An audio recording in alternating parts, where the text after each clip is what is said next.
नमस्कार. जानोपरी या आपल्या यूट्यूब चॅनलमध्ये आपले सर्वांचे सहज स्वागत करतो. मागील व्हिडिओमध्ये आपण पाहिलं तमाशाचा खडक एक उन्हाळी धबधबा.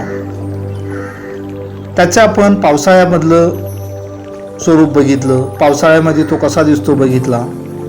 आज आपण त्याच धबधब्याला मे महिन्यामध्ये जाणार आहोत. बाहेर उन्हाचा तडाखा, त्यामुळं ओढे नाले तर सुकलेले असतातच, पण येथे हा धबधबा तुम्हाला प्रवाहितच दिसणार आहे. म्हणून तर याला उन्हाळ्याचा धबधबा म्हणतात. आम्ही सहकुटुंब ह्या धबधबा पाहण्यासाठी गेलो. पावसाळ्यामध्ये सहकुटुंब जाता येत नाही, पण उन्हाळ्यामध्ये आपण सहकुटुंब जाऊ शकतो. पायवाट आहे. अनेक पर्यटक इकडे ये जा करत असतात. उन्हाळ्यामध्ये सहकुटुंब येतात, त्यामुळे आपल्याला ते वाटेमध्ये भेटून जातात. त्यामुळे सहकुटुंब जाण्यासाठी काही हरकत नाही.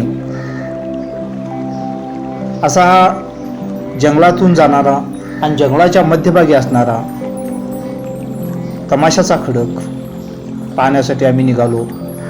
सेफ्टीसाठी हातामध्ये बांबूची काठी घेतलेली होती. काही पर्यटक तिकडे जाऊन आलेत पण, आणि आम्ही तिकडे निघालेलो आहोत.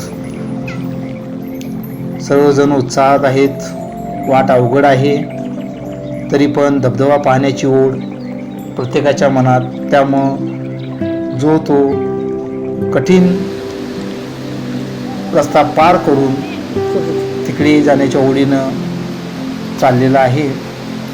असा हा उन्हाळी भोवताली झाडी वाहणारा ओढा. अशा या उत्साहात आम्ही निघालो. वाटेत जरा रस्ता चुकला, परत मूळ रस्त्याला लागलो. रस्ता म्हणजे पायवाटच. त्यानंतर पहिला ओढा आपण बघितला सुकलेला, दुसरा ओढा पण सुकलेलाच आहे. त्यातून पार करत आम्ही आता मेन धबधब्याकडे निघालो.